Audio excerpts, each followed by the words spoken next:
Major General Manjeet Singh, SM Joint Secretary, Cyber, National Security Council Secretariat.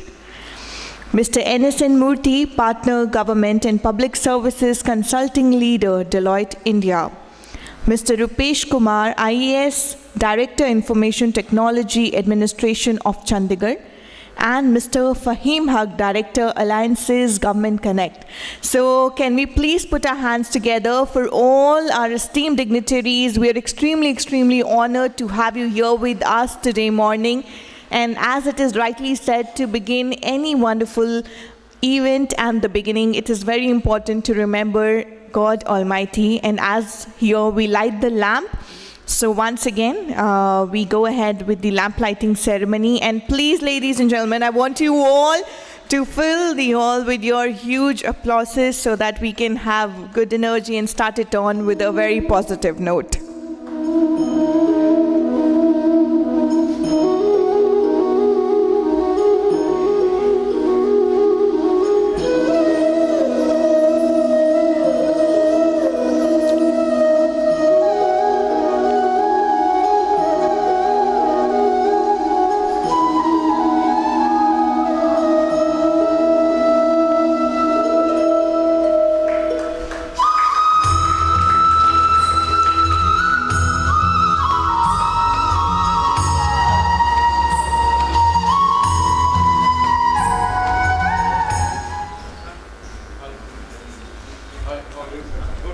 I would request our dignitaries.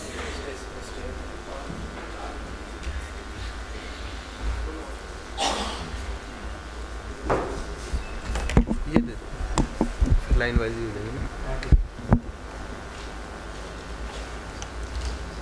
Long press As today we are here discussing an extremely important topic, and that says marching towards digitally transformed India. And now, ladies and gentlemen, to give the introductory address, I would now like to call Mr. Fahim, Director, Alliances, GovConnect. Can you please put your hands together as we hear the introductory address by him? Thank you so much. Check. Respected dignitaries, ladies and gentlemen, I am honored to welcome you all at the 9th edition of GovConnect Presents Digital Transformation Conclave. Today we gather to explore the possibilities and opportunities that digital transformation can bring to our country and its people. It is truly an honor to have such a distinguished gathering of experts and leaders from public and private sector under one roof. In this era of digital revolution, the public sector has an important role to play in transforming the nation. Digital transformation has the potential to bring about significant improvements in the delivery of government services to citizens and increase transparency and efficiency, and enhance overall governance. It can help us achieve this goal in a faster and more efficient manner, from streamlining government process to delivering services to citizens more effectively. The impact of digital transformation is far-reaching. I am confident that this conclave will provide a platform for thought-provoking discussions, ideas exchange, and collaboration between experts and stakeholders. Together we can work towards shaping the future of our nation through digital transformation. The theme of the conclave is reflection of the pressing need of digital transformation and its potential to bring about positive change. I believe that through collaborative efforts and open discussions, we can unlock the full potential of digital transformation in the public sector and shape a brighter future for India. One of the key takeaways from today's event will be the importance of citizen engagement in digital transformation. Government agencies must work closely with citizens and other stakeholders to understand their needs and to co-create solutions that deliver the best possible outcomes. I would like to thank Department of Information Technology, Chandigarh, Nitin sir and Rupesh sir and the team for supporting us, and without them, I don't think so this event would have been possible. Thank you, sir. I'm looking forward to a day of learning and networking. So let's get started, and I wish you all a successful event. So let us begin this exciting journey and embrace the future together and embrace this opportunity and make the most of this conclave. I wish you all a productive and enlightening experience. Thank you.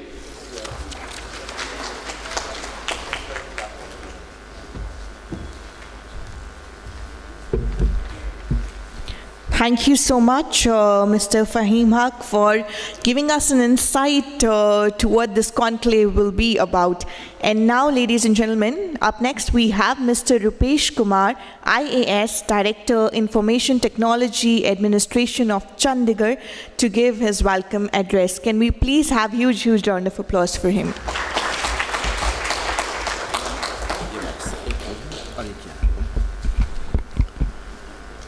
Good morning to all.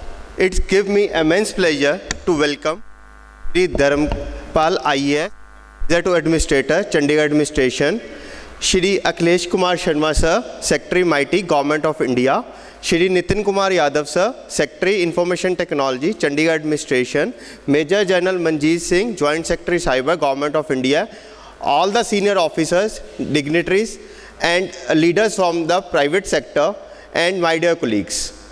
Today, we have gathered here for a one-day conclave being organized by iLaunch Media, GovConnect in collaboration with Department of Information Technology, Chandigarh Administration. As we are all aware that our Honorable Prime Minister of India had launched Digital India Mission in 2015, focusing towards providing digitally empowered economy and society for all. The key vision of the mission is to provide digital infrastructure to all the citizens. Second pillar focuses about providing services as per demand and the digitally empowered society.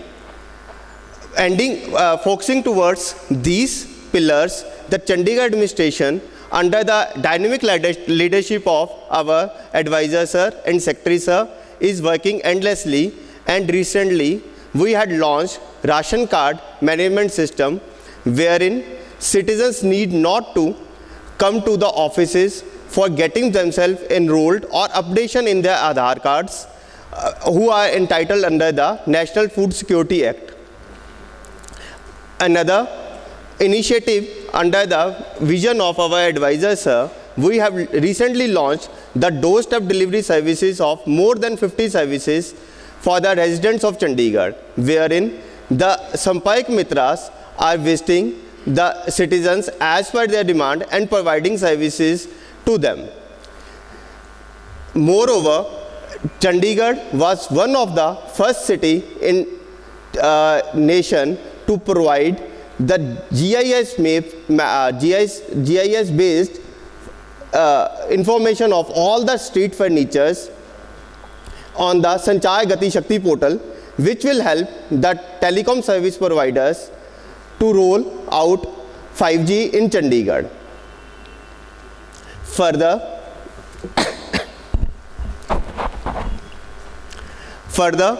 in order to promote startups in Chandigarh, Chandigarh had created a state-of-art incubation center at EDC building. This center is not only providing space to the young entrepreneurs, but also we are organizing seminars and sessions on continuous basis to give them mentorship and pitching sessions so that they can get the funding to grow further. I must appreciate iLaunch Media, who had brought this unique initiative wherein the bureaucrats and the private sectors are coming together on a single platform and sharing their thoughts and vision, which will in turn help us to guide and to strategize our future endeavors. I once again thanks all of you to grace the occasion, and especially to our advisors, our Secretary Mighty and our Secretary Nitin sir for gracing the occasion. Thank you so much.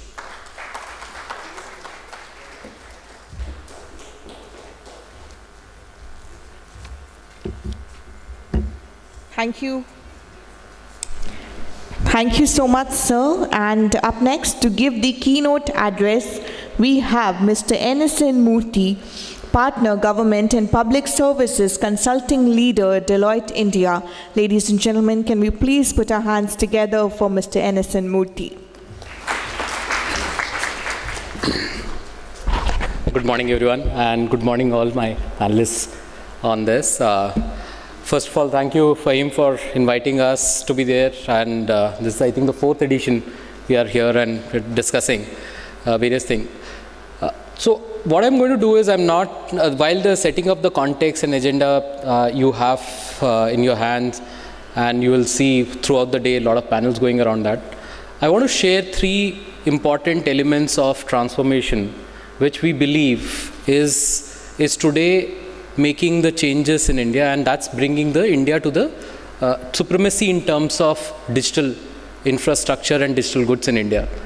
The first one is where Indian government, all, whether it is the central or the various states, have embraced in the last 10 odd years the digital modernization of various processes. Okay, so we will call it various names, computerization, automation, whatever we want to call it, but I think the most important part of it was in the phase 1, how did I actually remove a part of the manual routine processes and made it much more automated and created a service delivery which is much more efficient and transparent and a much better way of to the citizens. So that was initial.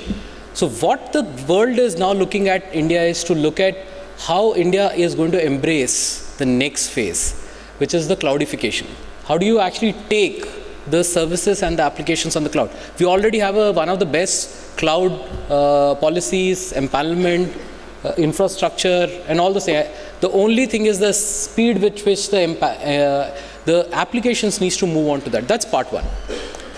The part 2 is where you automate a lot of stuff. So what you do is, if you actually take a lot of stuff and put it on a infrastructure which is made available 24/7, but you don't remove those routine processes and don't automate them, it is actually not going to create any kind of a value to the end citizens.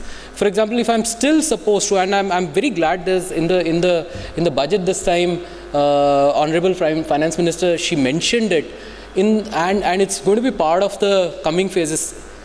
We will now see a transformation where I need to submit my entire record or information only once. Thereafter, it will be actually used by other services processing at the back end. So that's automation at the back end. So that's, I think, the second point embracing. The third point is, I keep on hearing, and I think, Sir, Alkesh, I would like to bring to your notice as every smart city, every city and every state created a city or a state portal and app. But the consumption of the content on that app has been pretty low. There are 2 reasons to that. Why do we go to an app? Either we go for information, content, so the BuzzFeed or the newsfeed channels and all those things, because they change the content, refresh the content very fast. Or the second, we go for a transaction. So we go to the Amazon or any other sites, or a app like Covin, because we need to transact something. So if the experience of this, which are the front end, those applications are not going to be used and taken forward for a longer duration of time. So the third part of element of digital modernization is the experience. I think the urge towards everyone is to build those applications not as if it was a file which is transformed into a portal, but a beautiful, standardized, easy to actually do it. Covin is a classical example. Very simple UI, and how does it? Recently the DigiYatra, while the application has its own limitation in terms of number of airports it cater to, but it's amazingly simple. Just connects to a Digi locker at the back.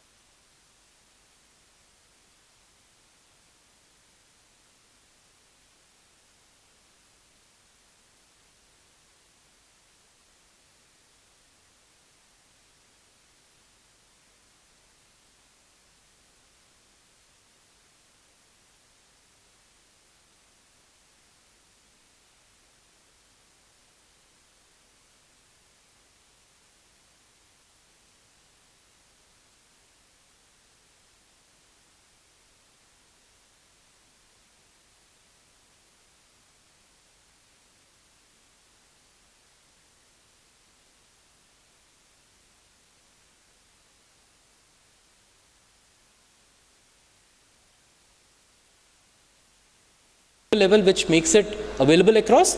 And third is, it is open for everyone, because if it is open for everyone, there's few licensing issues for the products which are used to build those applications. So create all those things, package it, and the government department should give these to these products in the public, so that the system integrators can take it not only in India but outside of India. So I'll end my entire message in saying that I think what the Prime Minister said during the G20 presidency takeover is, India is the cradle to the platform giver to the whole world. And I strongly believe India has already been the cradle for giving platforms, people and technology, because we have so many Indians outside of India leading so many companies. So we are all not only giving platforms, we are giving people, as well as we are giving products already to global. And I think the only way we can do is increase by collaboration and increase the speed. Thank you so much.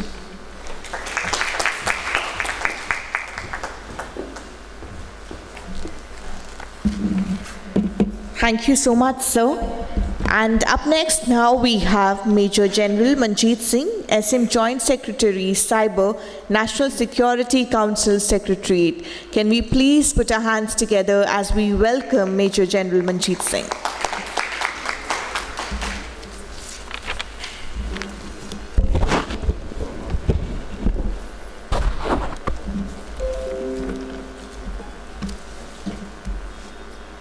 Shri Dharam, the advisor to the administration of Chandigarh, Shri Alkesh Kumar Sharma, Secretary Murty, Shri Nitin Kumar Yadav, Secretary Department of Information Technology, the senior dignitaries on the dais, the officials from various departments of the Chandigarh administration, ladies and gentlemen. It's a great honor and a privilege for me to be speaking to the Chandigarh administration on the very beautifully curated program or the conclave, Digital Transformation Conclave. While throughout the day we are going to talk about various digital infrastructure issues and the e-governance issues, the smart cities and all that. Also, the stage has been set by Mr. Murty, who talked about varied aspects of how do we really bring up our infrastructure and how do we really look after the security aspects of that. I thought I should take the opportunity to, being from the National Security Council Secretariat and from the Office of the National Cybersecurity Coordinator, take this opportunity to take you through to a little glimpse of the cybersecurity issues obtaining worldwide and some trends which we see in 2022 and what we are likely to see in future, so that we are better prepared to safeguard our cyberspace. Can we have the slides, please? I have some slides. Yeah. So the cyberspace is very important for all of us. Our lives depend on the cyberspace today. Whether it's a common citizen or our businesses or the governments, we have huge dependence on the cyberspace. While the cyberspace does a lot of good to the society, it also brings huge challenges because it has become a contested space. Being borderless, we have the external forces also exerting so much of pressure, the malicious actors making merry in our cyberspace, so much that it can really affect our critical infrastructure, thus having an impact on loss of lives, loss of property, our infrastructure going down, and has the complete issue has a national security implication. So being a very, very contested space, I think it's in order that we look at it right from the inception stage while we build our digital infrastructure in whatever manner we bring it. We take secure by design. Now the security aspects right in the beginning, because it's easier that way rather than having a wrap-on and a clamp-on kind of a security, which is not the best way of doing things. So I'll take you through to some of those slides, and in the rest part of the day, whenever we meet, we can talk more about it.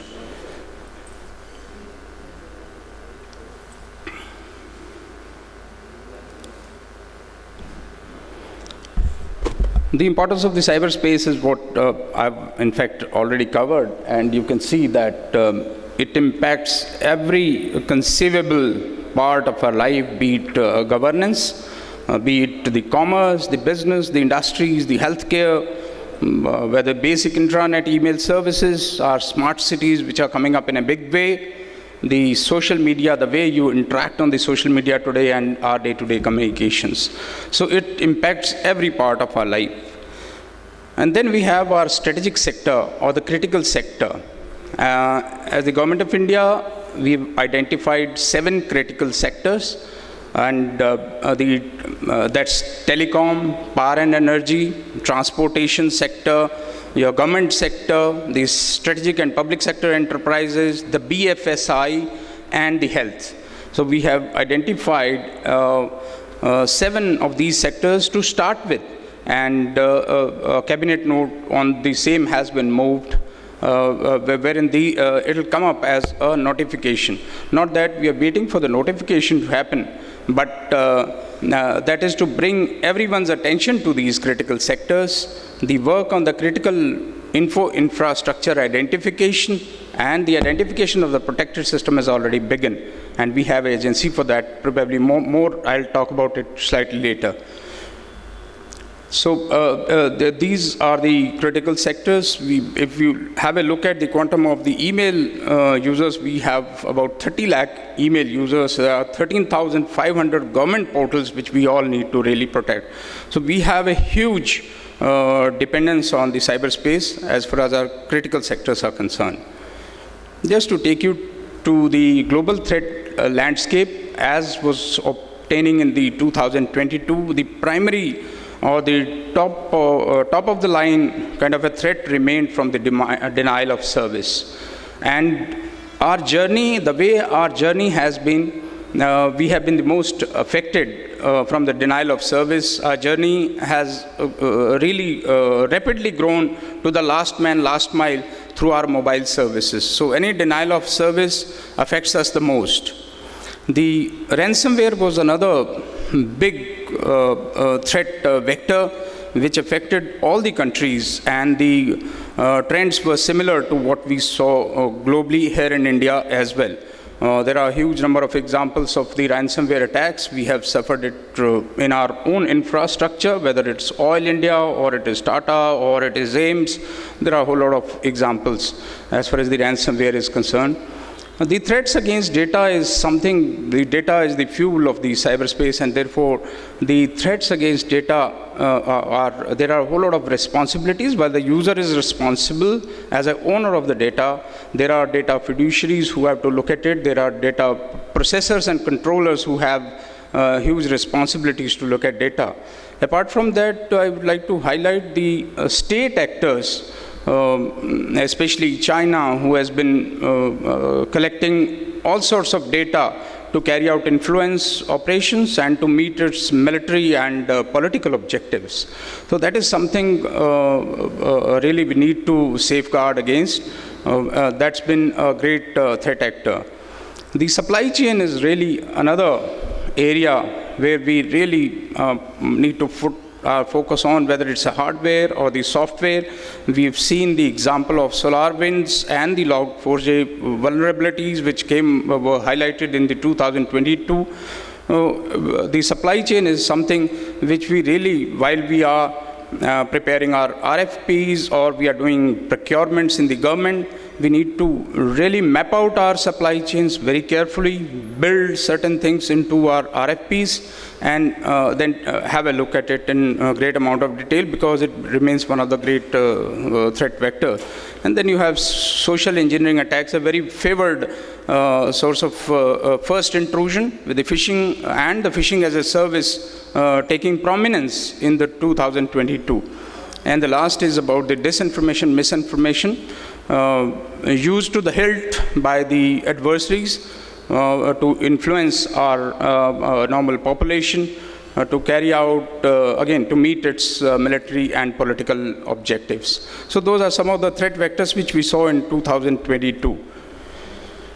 Just to give you a glimpse of the global weekly cyber incidents per organization, in fact, all the continents saw a tremendous amount of increase. This is a weekly cyber incidents, and Australia, New Zealand sector saw about plus 72%. This is the December 21 to December 22 weekly averages. The only decline was in Africa, and I could attribute it to maybe the return on investment there is not so great, and that's why you find a decline. Otherwise, everyone saw the number of attacks or the incidents increasing in varied percentages.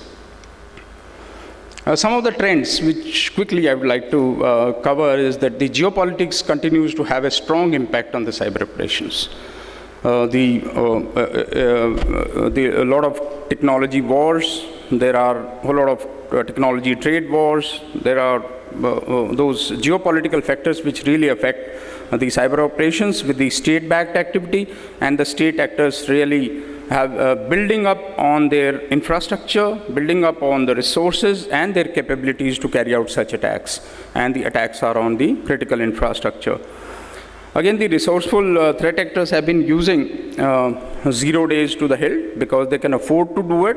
It's a costly affair, but in order to meet their operational and strategic goals, the threat actors have really paid up for the 0-day exploits to exploit those vulnerabilities. Now, the activity of the hacktivists was quite evident when you look at the lessons from the Russia-Ukraine war. You'll find the hacktivism was at top. The hacktivists took sides. There were groups who were taking one side or the other. And one of the disturbing trend was that even the technology companies were taking sides. The technology companies are supposed to be working on the societal good for the whole world. However, when you saw that these companies were also taking sides, this is something different and a disturbing trend. Phishing, as I covered earlier, was the most favored initial vector, and phishing as a service has seen rise.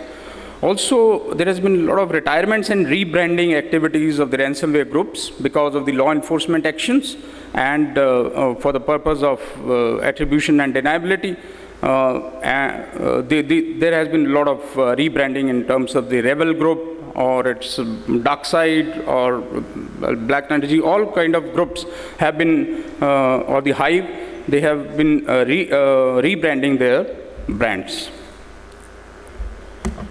The data compromise has been increasing year on year. Again, another important thing which we saw last year was the machine learning models which are at the core of your distributed systems also were the major sources of or the targets, and therefore it could affect your complete algorithm, it could affect your complete way you are working. Disinformation, again, very well evident even in the Russia-Ukraine war, and to be used in conjunction with the kinetic operations. Significant rise in the DDoS attacks, and the positive has been that the countries have got together, has done a lot of collaboration to get after some of the threat actors, especially the ransomware groups and gangs, and also the crypto exchanges and the cryptocurrencies have also been targeted.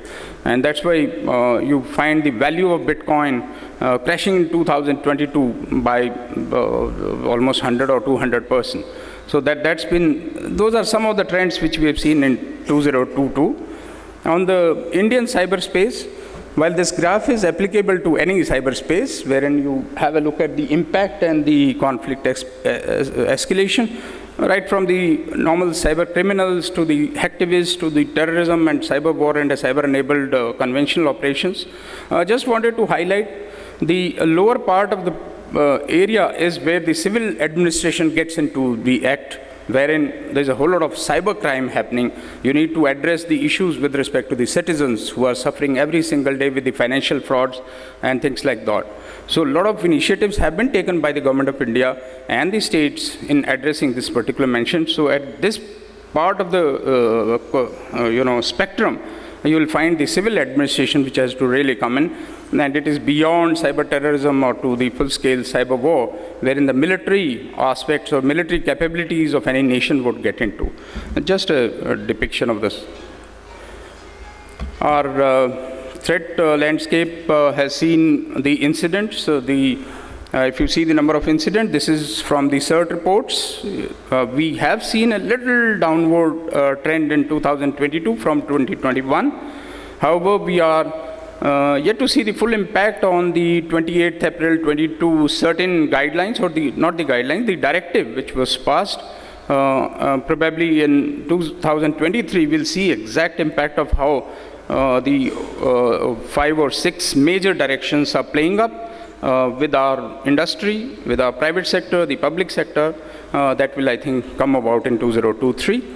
On the APT attacks, and the industry or the critical sectors which have been attacked are also depicted on the pie chart. You could just have a look for general information. One area where we, during the pandemic, though its data is pretty old, but we saw about 300% rise in the cyber attacks because the dependence on the cyberspace was huge. The parameters of any enterprise or organizations had shifted from their premises to homes, with the endpoints also becoming really vulnerable. There was a huge amount of increase in the incidents. We are also a 4th most targeted country in the world for cybercrime. Again, we are almost on the top there. The only positive, because of the varied activities of our governments, our public sector, private sector coming together, a lot of legal, regulatory issues because of the infrastructure being built up. We have improved in our cybersecurity index, as was gauged by the ITU. We have moved from 47 to the 10th place when the last results came out. The next tranche of the results are yet to happen. Again, a little glimpse of top 10 attacking IP originating countries. This is based on the last IP. And we can safely assume that the threat actors are doing 3-hop, 4-hop, 5-hop kind of attacks. No one comes directly, but it is based on the last IP. And at the NSCS, we do take up with these countries from where we get the attacks to in order to collaborate on to find out as to what exactly is happening and who are these VPS or VPN providers, who are these service providers who are kind of facilitating these attacks. So these are taken up from time to time. So it's across the globe from where we get the attacks.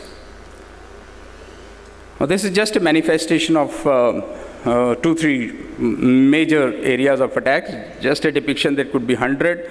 Imagine, the manipulation of data wherein the same seat is allotted to a number of people, where there are cancellations, there are overbookings. So it can really lead to situations on a platform, in a train. Imagine the number of trains, the number of platforms, the number of stations across the country. It can really lead to the delayed train movement and also a lot of chaos and law and order situation. The second figure basically depicts a complete disinformation campaign which can be run by our adversaries through the social media and through the varied means, and can have also, once you get into a law and order situation, it can have impact on our global standing as well.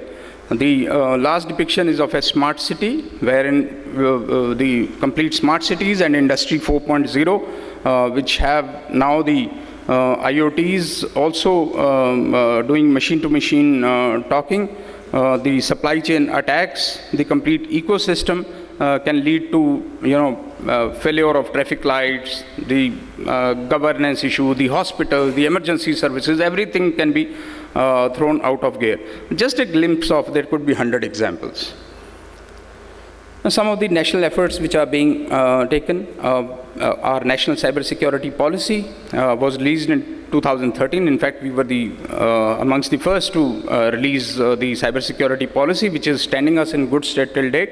But because of the changes in the threat landscape, the technological landscape, our Digital India programs running, our e-governance happening for the last about 10 years, we worked on a national cybersecurity strategy, and the draft of that has been prepared. It's gone into the interministerial consultations. It captures the essence of the complete cyberspace, the threats, and what we need to do in terms of the cyber ecosystem, the strengthening of our institutions and processes, the synergizing of our efforts, and also securing our operations, defensive and offensive operations, is all contained in this strategy. The R&D efforts, the training, awareness, the data security, the cloud security, everything is contained in this strategy. Hopefully it should see the light of the day, get the approvals, and be in the public domain. This is a document which will be in the public domain and will be accompanied by an action plan which will be shared with all the government departments, ministries, agencies for the action to be actually executed. On the cyber laws, again, we have the IT Act, which was amended in 2008. It's further getting amended. And now we are likely to get a Digital India Act, which is being steered by Murty, and a lot of good work is happening on the Digital India Act.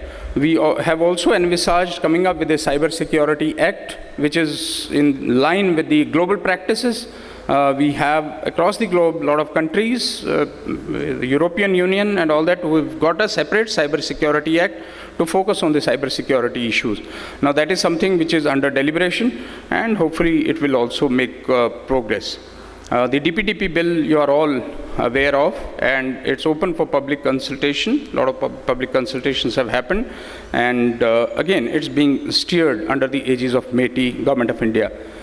On the critical infrastructure protection, we have an agency called NCIIPC, National Critical Infrastructure Protection Center, which is primarily responsible for protection of the critical infrastructure, and also to do the evaluation along with the partners, taking into consideration those 7 sectors. So far, I think we have made about 100 plus systems have been made as protected systems. And once a sector or once a infrastructure is declared as a protected system, then it gets that kind of attention from the NCIPC as also from the appropriate government and the department as such. So that work is progressing quite well. On countering the cyber crime, under the aegis of the Ministry of Home Affairs, we have the I4C, which is Indian Cybercrime Coordination Center, doing a great job. They have a reporting portal, they have a training unit, they have forensics. So there are 7 sub-units of the I4C which are working on this. We also have a cybercrime helpline number 1930, which is a toll-free number for assisting the citizens to lodge their complaints. Also, the portal is available for lodging of complaints. However, now this is where all of us need to come in. The conversion to the FIR is quite low. Because of the attribution issues, the evidences, and the associated issues. This is where we need to really build our capacities down to our last police stations, the SHO level. This is where we need to do a little more. Awareness training and education under the aegis of Murty. Again, there is a full ISA program which has gone into phase 1, 2, and now it's going to go to phase 3. Again, a lot of good work has been done. A whole lot of courses have been curated for the government officials, as also for the awareness campaigns have been run across the country through various mediums. The R&D at the NSCS, we have a R&D fund of about 1,000 crore that's also been dedicated for carrying out the R&D in cyber security. Again, a lot of good work is being done, and Make in India, Made in India products and solutions are really being worked out by our some of the public sector, some of the private sector entities to make use of this fund, and some good products and solutions are coming about out of this R&D. The counter-ransomware initiative is again at the national level. There is a national counter-ransomware task force which has been formed, which takes care of any ransomware. They get together, discuss the issues and how to respond. This is at an nascent stage, but the initiative is great. We last year conducted a NCX India under the aegis of NSCS, and this was about 10-12 days affair. This time We'll be having it in October, and I'll recommend that we will have the participation from the states and UTs also into this particular exercise, which will help us all to get together and do the red teaming, blue teaming, all that will be part of this particular exercise. Number of challenges, capture the flag, defending the flag, all that is part of this exercise. It was conducted last year on our own cyber range. This time we are going to make it even bigger. Cyber Swachhta Kendra, again under the aegis of CERTIN, is available for botnet cleaning and malware analysis. The audit baselines requirements have also been issued by the NSCS. The certain directions I've talked about earlier, and there's a complete national security directive on the telecom sector which talks about trusted sources and trusted products. The identification of trusted sources from where the equipment could come in, the trusted products, the evaluation of that, and what can go into our basic telecom network, which is a super critical network and a baseline network on which depends the rest of the thing. So this is a great initiative, first in the world to have been taken, and it's doing a good job.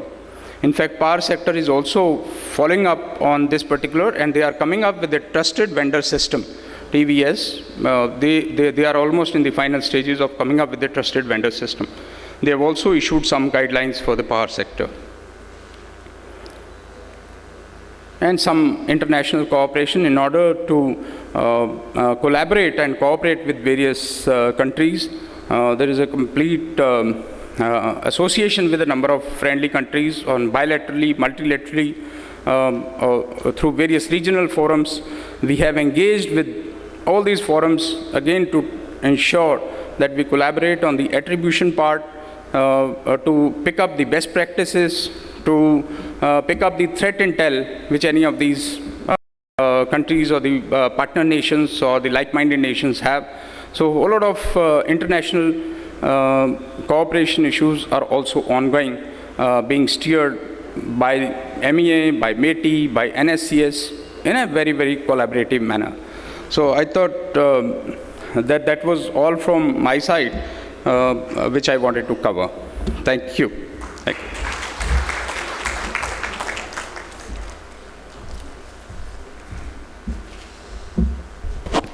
Thank you so much, sir. And now we have Mr. Nitin Kumar Yadav, IAS Secretary, Department of Information Technology Administration of Chandigarh. Ladies and gentlemen, please put your hands together for Mr. Nitin Kumar Yadav.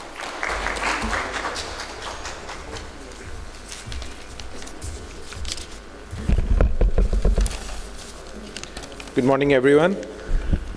At the outset, I welcome all the senior dignitaries and the delegates to the city beautiful Chandigarh. Honorable Shri Dharampalji, Advisor to the Administrator, Chandigarh. Shri Alkesh Kumar Sharma Sir, IAS Secretary Mighty. Shri Major General Manjeet Singh Ji, Shri NSN Murty Ji, my colleague Rupesh Kumar, Fahim, all the senior dignitaries, ladies and gentlemen.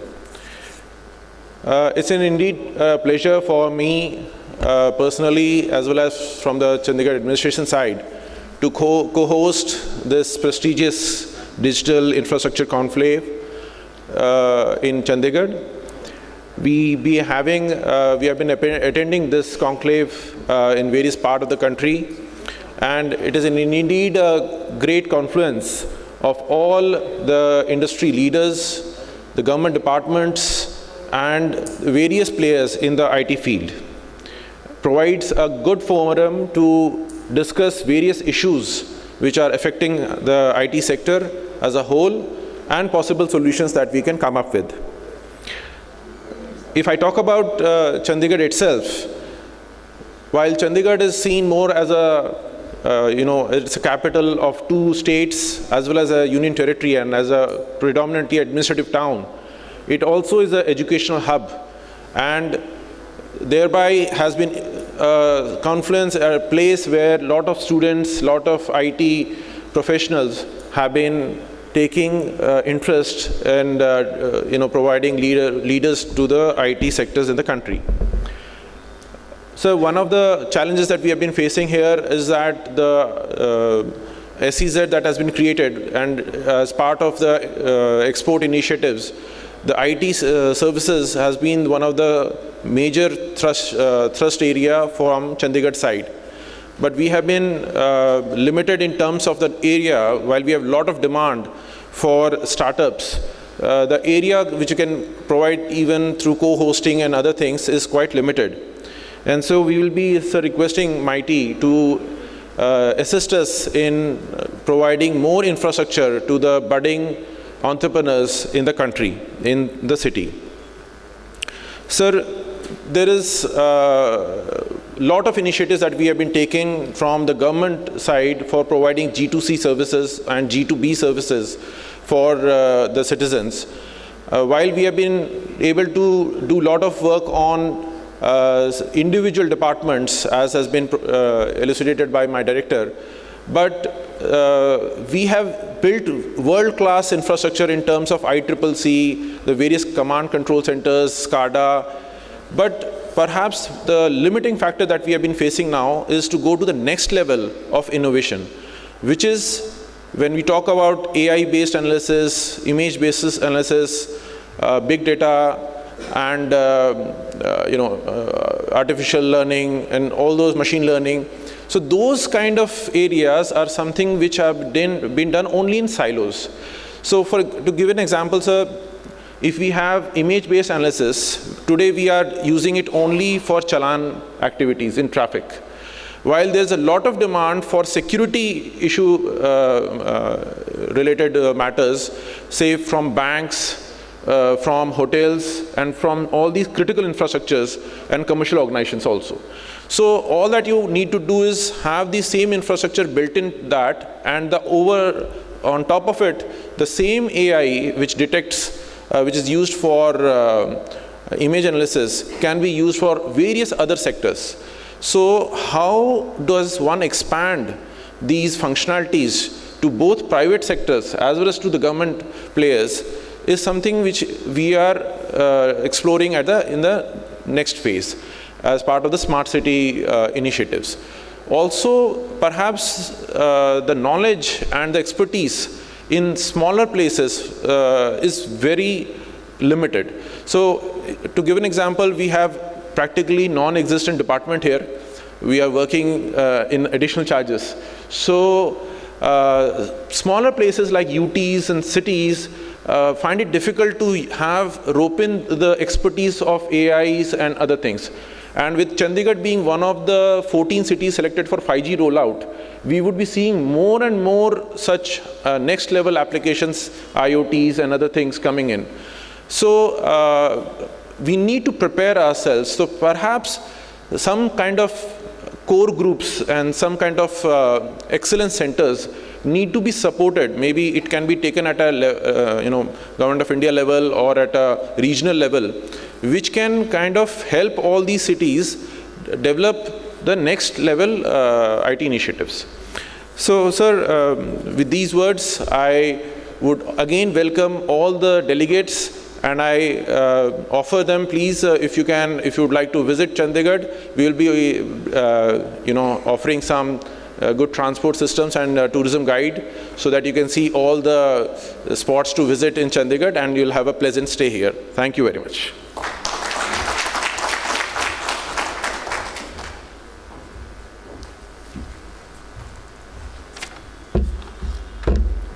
Thank you so much, sir. And now I would like to call upon Mr. Alkesh Kumar Sharma, IAS Secretary, Ministry of Electronic and Information Technology, Government of India. Can we please put our hands together for Mr. Alkesh Kumar Sharma?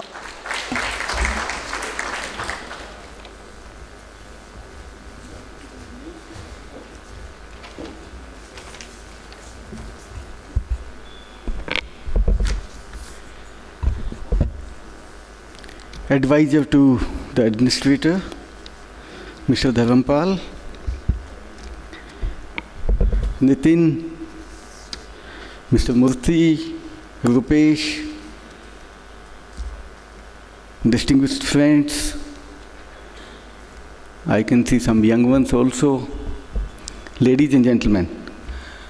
It is indeed a matter of privilege for me to be here this morning in this digital transformation conclave, which has been organized by the Department of IT in consultation with GovConnect and Lounge Media. I think it is the most topical and most contemporary if we talk about digital transformation.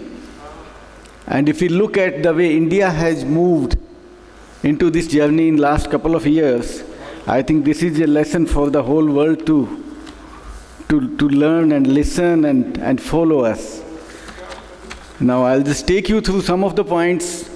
When the Prime Minister started this journey about 9 years ago in 2015, 8 years ago, he talked about three things.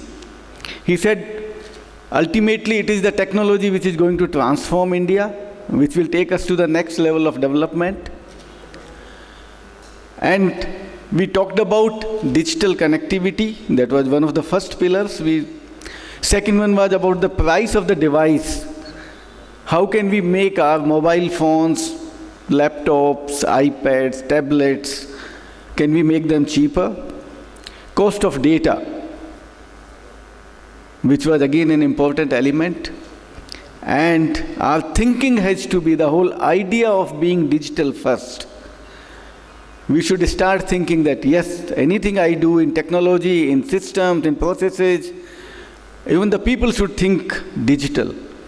I think these were the initial vision of the Prime Minister on which the whole Digital India program started in 2015. The objective obviously was digital transformation, inclusive development, knowledge economy, and an empowered society. That was the objective, and that is the objective with which we are moving ahead now.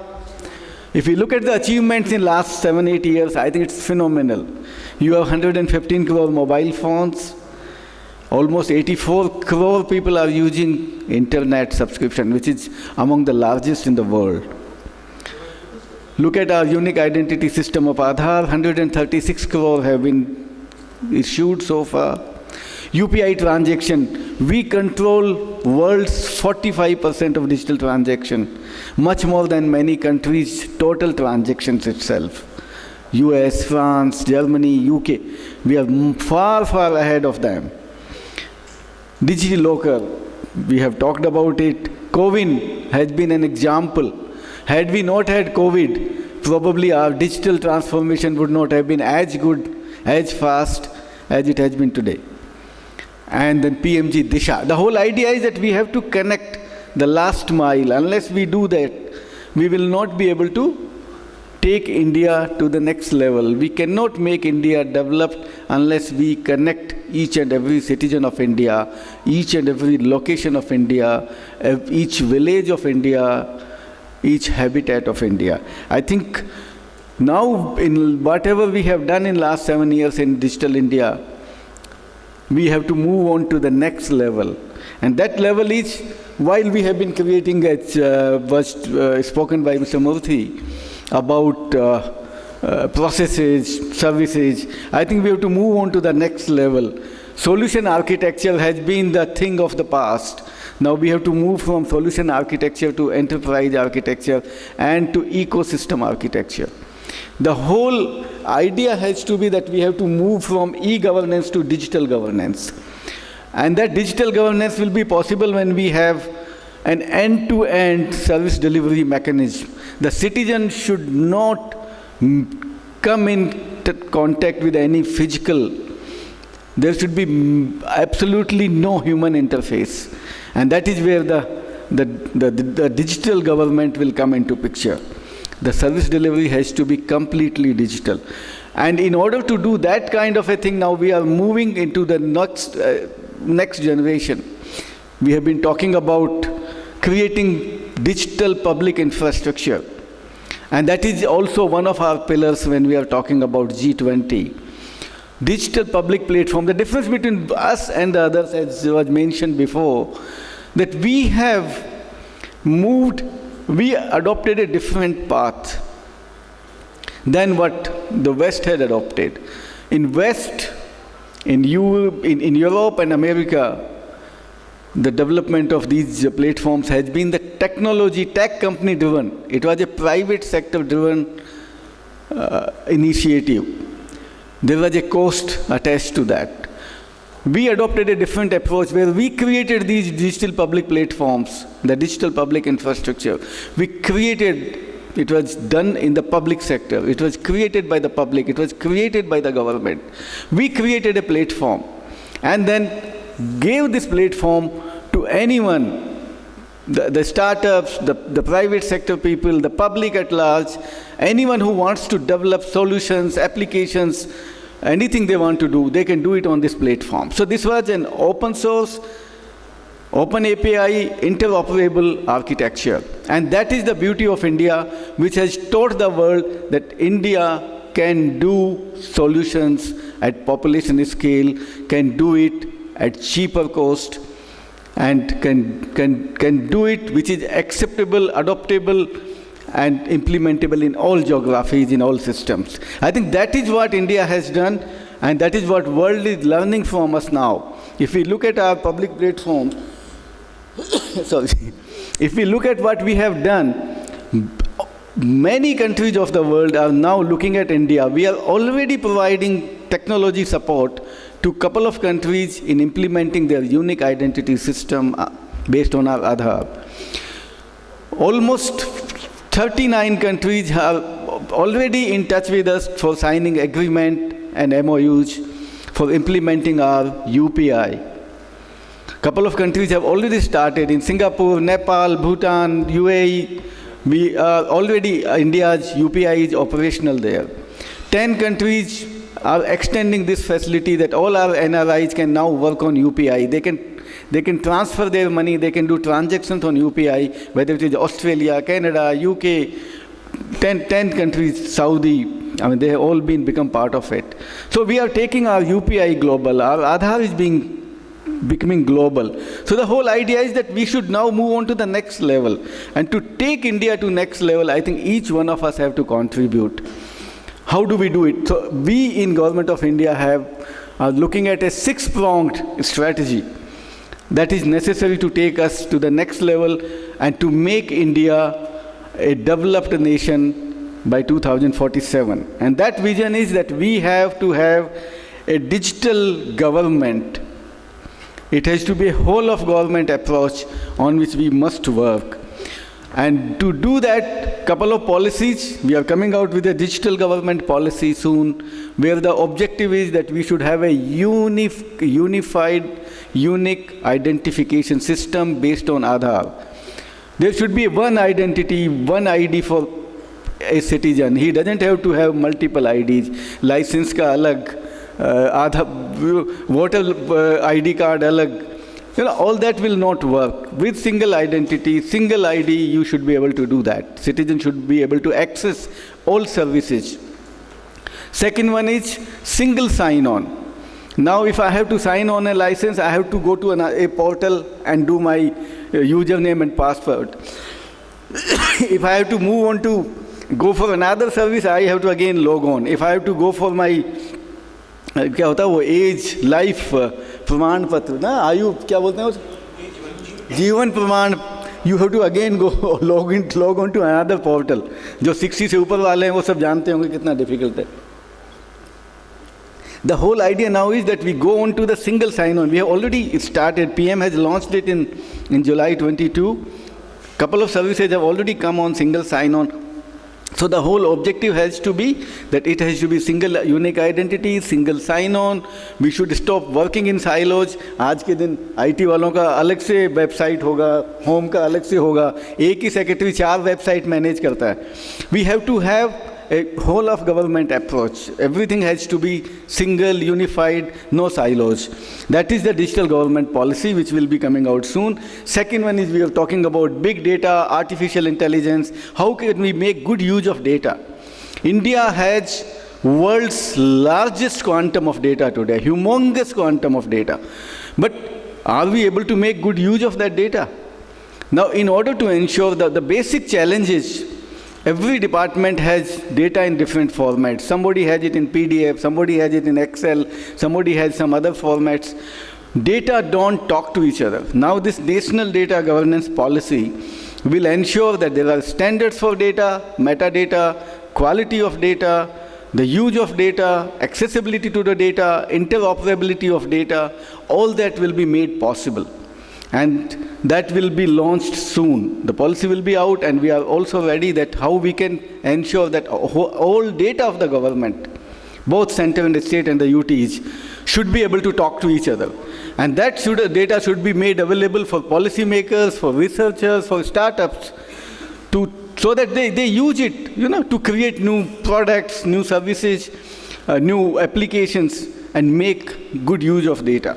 So that's on digital government. Second one is connecting all Indians. We cannot afford any Indian to be left out in this digital journey, because if I miss the bus today, I will not be able to catch up.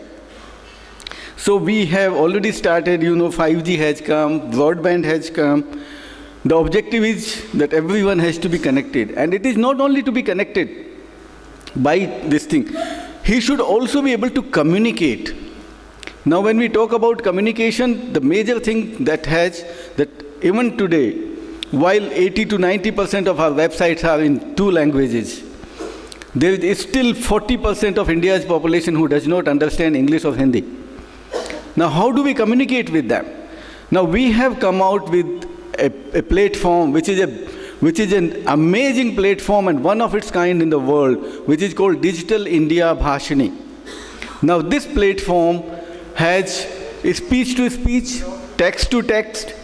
If I speak in Hindi, and if my friend understands only Punjabi, my Hindi speech will be converted into Punjabi when he is going to listen about it.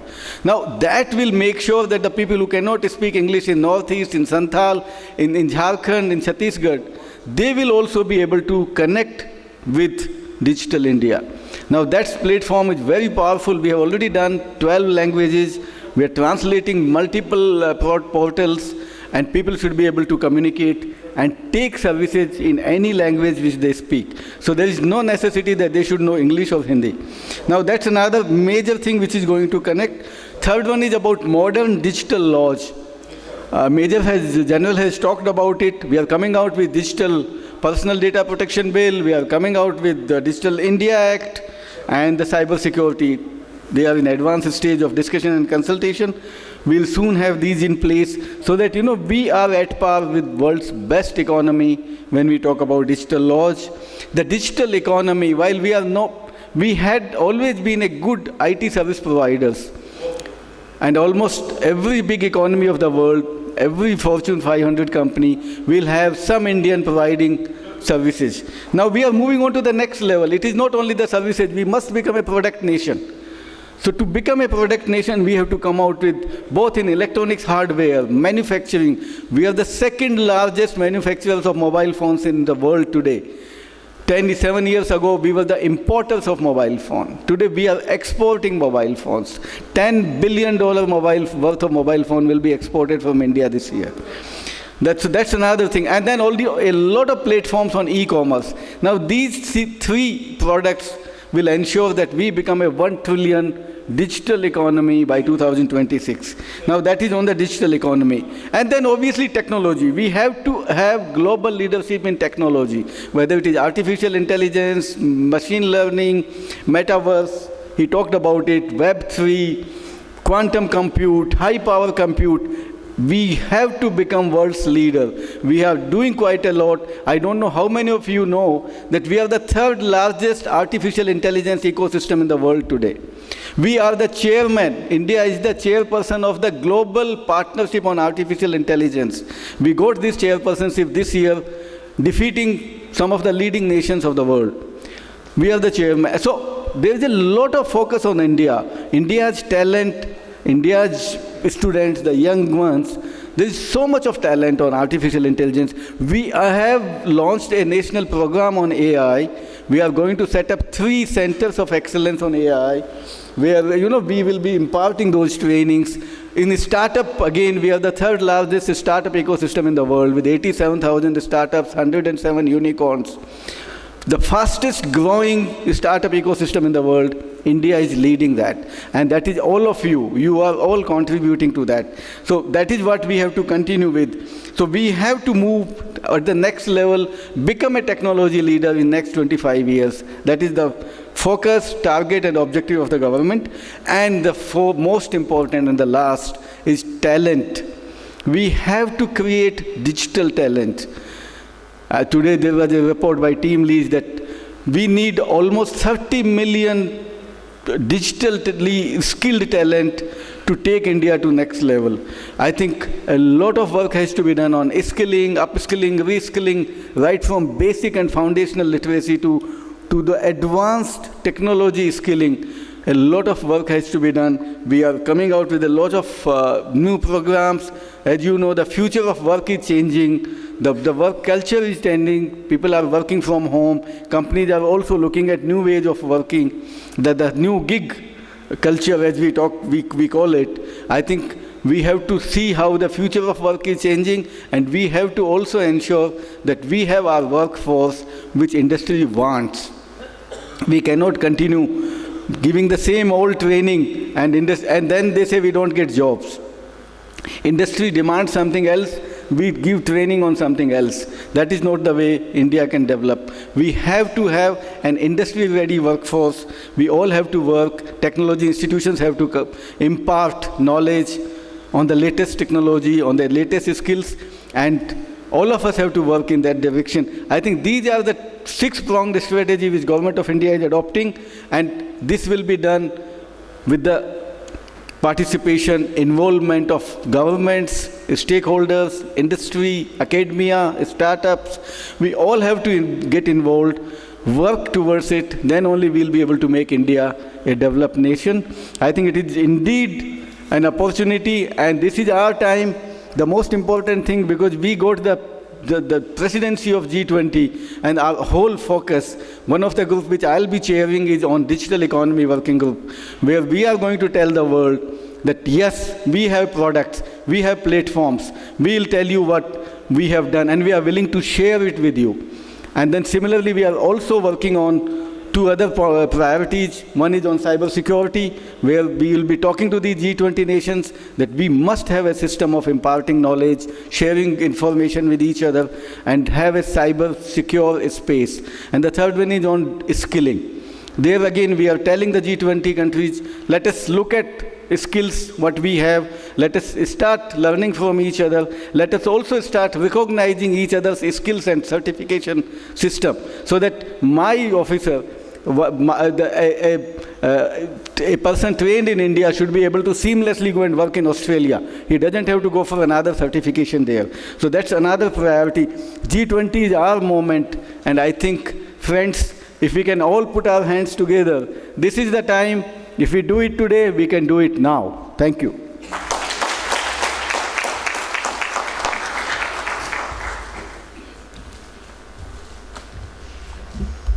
Thank you so much, sir.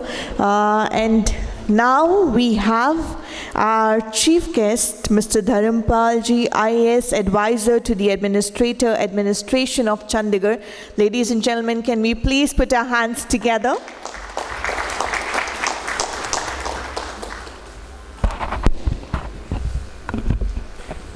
Very good morning. Mr. Alkesh Kumar Sharma, Secretary, Ministry of Electronics and Information Technology, Government of India. Nitin Kumar Yadav, Secretary IT, Chandigarh. Major General Manjeet Singh, SM Joint Secretary, Cuba, National Security Council Secretariat. Shri NSN Murty, Partner, Government of Public Services Consulting Leader, Deloitte, India. Shri Rupesh Kumar, Director, Information Technology. Officers from the states. Ladies and gentlemen, my heartiest greetings to everyone and warm welcome to Digital Transformation Conclave. I would like to compliment organizers for taking this wonderful initiative, which would focus on various aspects of digital transformation, such as service delivery, digital public infrastructure, digital cities, etc. The conclave will certainly provide brainstorming knowledge exchange platform represented by policymakers, government functionaries, thought leaders, and industry leaders designed around digital transformation. This will deliver an experience redefining the new paradigms of businesses and citizen services. I firmly believe that Digital India is a transformative program that has empowered every Indian citizen through information technology. This technology is low cost, inclusive, developmental, substantially homegrown, that bridges the digital divide and ushers in digital inclusion.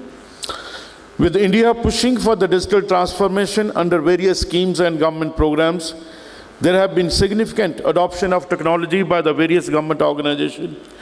In UT of Chandigarh, we have been working on the themes of clean, green, and smart city concepts, in addition to heritage preservation and protection. In today's context of today's conclave, which has aptly been described as a digital transformation conclave, the work done in UT Chandigarh under smart city concept becomes relevant, and therefore I will be briefly describing it. Under this concept, we have established one of the most modern integrated command and control center in the city, which was recently inaugurated by the Honorable Home Minister of India. I would invite you to visit this. It's not very far off of this place, and Mr. Nitin will assist you in doing that. This is designed to work as a brain of the city. From this center, we supervise delivery of all government services. We also intend to monitor and control water and sewerage network of the entire city from this center.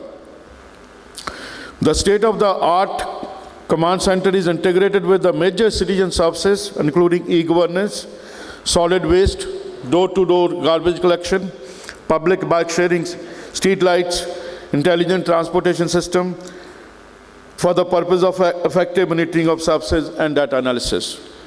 Integrated transportation management system have also been implemented in the city, from where the movement of city buses can be monitored and estimated time of arrival and departure can be displayed on the bus queue shelters on the real-time basis. The electronic fare collection system has also reduced uses of paper as well as revenue pilferages. In UT of Chandigarh, to achieve the digital transformation, we have implemented e-office in all departments for the speedy governance. And Chandigarh administration, in an effort to take citizen-centric services to the next level, have also recently started doorstep delivery of services via Sampark Kendras. To achieve the substantially homegrown solution, the Chandigarh Information Technology Park hosts not only IT companies like Infosys and Tech Mahindra, but also numerous startups. The Entrepreneur Development Center at the IT Park provides co-working space for the budding entrepreneurs. Introduction of 5G technology would further enhance the quality of digital service delivery in the city. However, the special attention needs to be paid to protect digital systems from the cybersecurity threat. The area of cybersecurity is going to be one of the biggest challenges to the IT systems, system designers and experts. Protection of personal data is also going to pose significant challenges in the coming times. Today we will hear the government and public sector leaders to talk about the future trends in the respective areas and get insight into the government strategy around the digital transportation. And I wish you all well in this endeavor. With these words, I would once again like to welcome you all to the city beautiful Chandigarh, and as Nitin has already invited you to visit various very attractive destinations like Mr. Alkesh Kumar Sharma, IAS Secretary, Ministry of Electronic and Information Technology.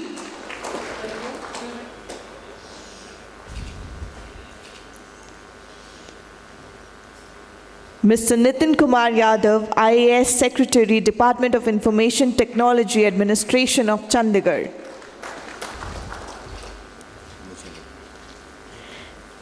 Major General Manjeet Singh, SM Joint Secretary, Cyber National Security Council Secretariat.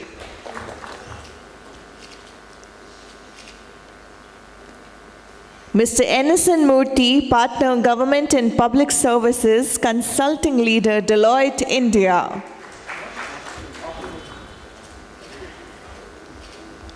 Mr. Rupesh Kumar, IAS, Director of Information Technology, Administration of Chandigarh. Ladies and gentlemen, once again, please put a big round of applause as we extremely grateful and thankful to our dignitaries for coming and joining us for the inaugural ceremony, and we are extremely honored to have each one of you with us today. Thank you so much once again. And now I would request our dignitaries to please come forward for a group photograph.